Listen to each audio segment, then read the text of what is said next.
कारगिल विजय दिवस आज के दिन को हम क्यों कहते हैं? क्योंकि आज के दिन हमारी ऐसी लड़ाई खत्म हुई थी जो सोचना और उसको कर पाना, मतलब सोच से परे इतनी डिफिकल्ट लड़ाई हमने लड़ी।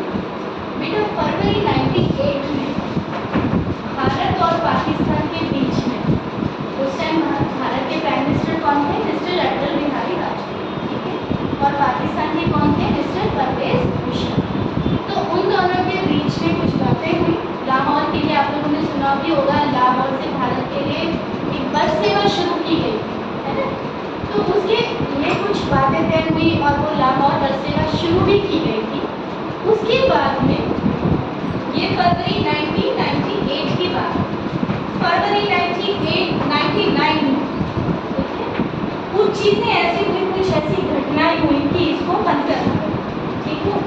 अब उस टाइम हमारे एक जो वहाँ पे गांव थे, कारगिल पहाड़ी है, भारत और पाकिस्तान के बीच में लाइन ऑफ कंट्रोल है, उसको LOC कहते हैं। लाइन ऑफ कंट्रोल क्या है? पहाड़ियाँ हैं, उसके उधर भारत वाले नहीं जा सकते और इधर पाकिस्तान वाले नहीं जा सकते, ठीक है।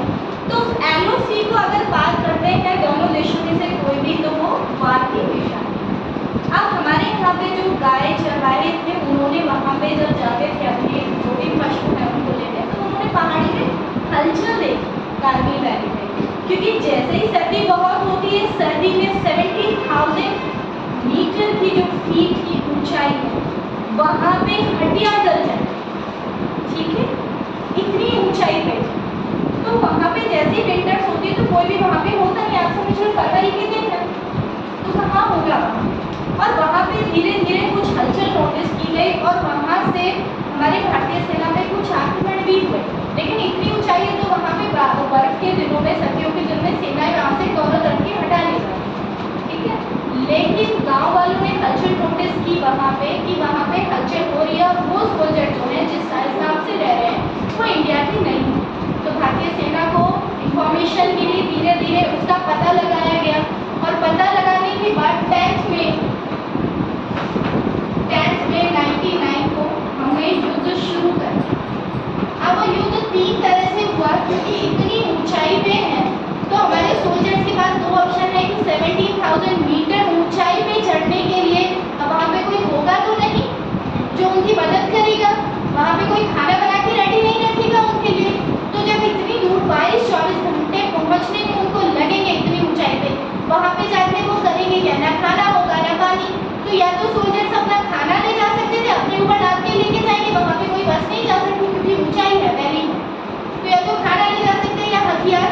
और हमारे सोल्जर्स इतने ब्रेव हैं, वो भी थे और आज भी ब्रेव हैं कि वो हथियार ले जाते थे, खाना बहुत मिनिमम मात्रा में, और वहाँ उन हथियारों को ले जाके युद्ध करते थे। लेकिन एक पॉजिटिव पार्ट पाकिस्तान के पास क्या था कि वो ऊंचाई पे ऐसे बैठा हुआ है, हमारे सोल्जर्स नीचे से जा रहे हैं, तो उसके लिए गोला बारूद करना, गोलाबारी करना उसके लिए इजी था कंपैरेटिवली। वो तो ऊपर से गन चला सकता था और ऑलरेडी बैठा हुआ है, हमारे सोल्जर्स को यहाँ से जाना पड़ रहा है। तो कितनी डिफिकल्ट बात हुई। इसलिए इस मिशन को जो भारतीय सेना ने, जो हमारी 3 सेना है, थल सेना, नौसेना और वायुसेना, थल सेना आर्मी, वायुसेना इंडियन एयरफोर्स और नौसेना इंडियन नेवी।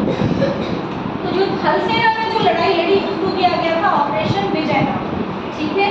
जो एयरफोर्स ने लड़ाई लड़ी थी, क्योंकि इतनी ऊंचाई पे थे तो वहाँ से जो लड़ाई कर सकते थे एयरफोर्स के लिए इजी था कंपैरेटिवली आर्मी के। तो एयरफोर्स ने जो लड़ाई लड़ी उसको क्या नाम दिया गया था? सफेद सागर। और जो हमारे यहाँ से ली गई थी नेवी ने जो लड़ाई ली थी उसका नाम दिया था ऑपरेशन तलवार। ये 3 मेन नाम थे। अब हमारे अनगिनत सोल्जर जो ऊपर जा रहे थे, नेवी की लड़ाई नेवी ने कि आगे दुश्मन इधर से अटैक न कर पाए और वहीं उनको रोक गए। और वायुसेना के लिए भी चैलेंज ये था कि अगर वो ऊपर से बम गिरा रहे हैं तो पहले तो उसकी एग्जैक्ट लोकेशन, क्योंकि जो रॉकेट्स हैं हमारे वो इतनी तेजी से निकल जाते कि उस पिन पॉइंट के लिए सेटिंग से भी बहुत छोटा भाग उस टाइम में टूटेंगे, वहाँ उसी टाइम बम गिराना है। क्योंकि अगर आगे पीछे गिराया तो हमारे सोल्जर्स भी, हमारे गाँव वाले भी, उनको भी चोट लग सकती थी। तो आसपास के सारे गाँव भी खाली करवाए गए थे और एयरफोर्स में अब कोई कंट्री हमारी मदद के लिए तैयार नहीं, ना अमेरिका ना रशिया, किसी कंट्री ने हमारे पास मदद नहीं की, क्योंकि हमें ऐसे वेपन्स चाहिए थे जो बिल्कुल पीक पॉइंट पे, जहाँ के पाकिस्तानी सोल्जर्स छुपे हमारी मदद किसने की? इजराइल। इजराइल ने हमें ऐसे वेपन दिए कि जिनकी एग्जैक्ट लोकेशन हमें पता चलता है और जहाँ हमें अटैक करना है वो अटैक। तो उन सब की मदद से और इतनी पीक की 4375 विक्रम बत्रा पे हम पहले भी कर चुके हैं ना, क्लास कर चुके हैं। विक्रम बत्रा ने ऊपर जाके बहुत सारे और मिलियन सोल्जर और बहुत बड़े बड़े ऑफिसर जिनको बाद में महावीर चक्र दिया गया, किसी को परमवीर चक्र, है ना, विक्रम बत्रा जिनको शेरशाह भी कहते थे, उनका भी नाम। अब उस पीक पे उन लोगों ने पहुंच के पाकिस्तानी सेना को दूर भगाया, अपने सोल्जर्स को बनाया, अपने लीडर्स, अपने जो यहाँ पे पीपल थे उन सबको बचाया।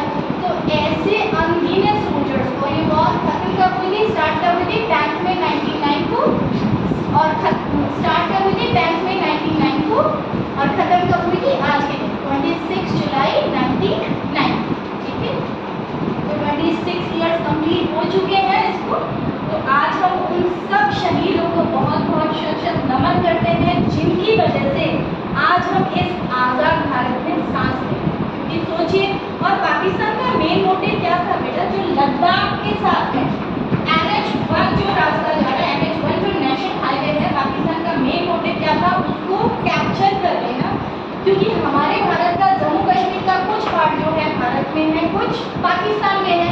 अब पाकिस्तान क्या चाह रहा था? उस जम्मू कश्मीर के पार्ट को लेने के लिए लद्दाख को अपने अंडर में करना चाह रहा था। और लद्दाख कैसे होगा? अगर ये NH1 जो हाईवे है उसको अगर पाकिस्तान कैप्चर कर लेता तो लद्दाख से हमारा कॉन्टैक्ट ही टूट जाता, ना हम उसकी मदद कर पाते, ना हम वो जा पाते, ना वो हमारी बात सुन पाते।